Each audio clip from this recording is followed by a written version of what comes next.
ఈ విమాన ఛార్జీల గురించి మొత్తం మీ అందరికీ తెలుసు. భారతదేశ వ్యాప్తంగా ఇండిగో విమానాల చర్చ జరుగుతున్నది.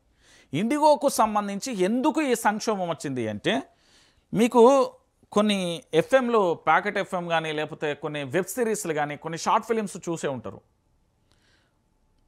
వాళ్ళు ఏం చేస్తారంటే, ఆ క్షణం హీరో దాంట్లో 75% వాటా ఉండడము లేదా 90% వాటా ఉండడం, ఇవన్నీ న్యాచురల్గా జరుగుతాయి. మీ అందరికీ తెలిసిన విషయమే. ఏమంటారు అంటే, ఇప్పటికిప్పుడు విమాన వ్యవస్థను మొత్తం ఆఫ్ చేయండి అని ఆయన ఫోన్ చేస్తాడు. ఏదైనా విమానంలో ఆ ఎయిర్పోర్ట్లో గొడవ జరిగితే ఆపేస్తారు. ఏమైనా ధనికులు, పేదవాళ్ళు, లేకపోతే పేదల రూపంలో ఉన్న ధనికులు ఏదైనా ఇబ్బంది ఏర్పడితే ఆపేస్తాడు. ఆయన విమాన సంస్థ కాబట్టి అది.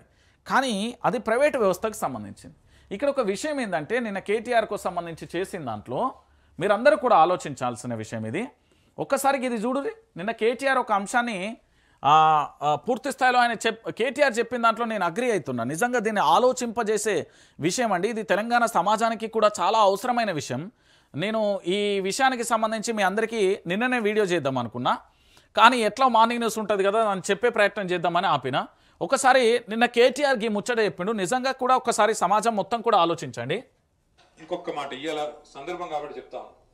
మీరు చూసుంటారు ఇయ్యాల నిన్న మొన్న వార్తలు గత 5 రోజులుగా ఏమవుతుందంటే, ఎప్పుడైనా సరే పవర్ అంతా ఒకరిద్దరి చేతుల కేంద్రీకృతం అయితే ఏమవుతుందంటే దాని దుష్పరిణామాలకు ఇవాళ భారతదేశంలో ఏవియేషన్ రంగంలో జరుగుతున్నది ఒక ఉదాహరణ. మీకు గత 5 రోజులుగా మొత్తం ఎయిర్పోర్ట్లన్నీ, రైల్వే స్టేషన్లు, బస్ స్టాండ్ల కంటే అధ్వానం అయిపోయినాయి. ఎక్కడికక్కడ వేలాది మంది తనుకుంటాను, కొట్టుకుంటాను ఎయిర్పోర్ట్లలో. తెలుసా ఎందుకో? ఇండిగో వాడు మొత్తం బంద్ పెట్టిండు. ఎందుకు బంద్ పెట్టిండు? ఇది గమ్మతైన ఉదాహరణ. మీరు చెప్తే అర్థం చేసుకుంటే మీకు అర్థమవుతుంది నేనేం చెప్తున్నాను. సంవత్సరం కిందట సివిల్ ఏవియేషన్ మినిస్ట్రీ కొన్ని రూల్స్ పాస్ చేసింది. ఏమని? శ్రమ దోపిడీ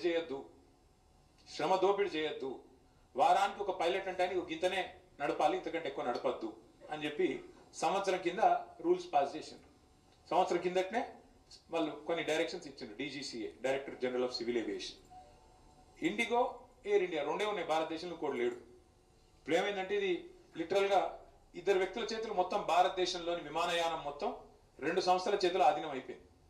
ఏమైంది వాళ్ళ? దానివల్ల సంవత్సరం కింద కేంద్ర ప్రభుత్వం చెప్పినా శ్రమ దోపిడీకి అలవాటు పడ్డోడు దాన్ని మార్చుకోక పని చేయలే, ప్రత్యామ్నాయం ఏర్పాటు చేసుకోలే.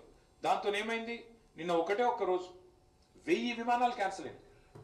1000, 1 కాదు 2 కాదు. మరి ఏమవుతుంది? ఎయిర్పోర్ట్, బస్ స్టాండ్ అయిపోయింది. వాస్తవం ఇది. ఏం జరుగుతుంది? కొంతమంది వ్యక్తుల చేతుల్లోనే మొత్తం శక్తి కేంద్రీకృతమైతే దానికి ఒక గొప్ప ఉదాహరణ, దుష్పరిణామానికి గొప్ప ఉదాహరణ నిన్న మొన్న విమానయాన రంగంలో జరుగుతున్న వ్యవహారం.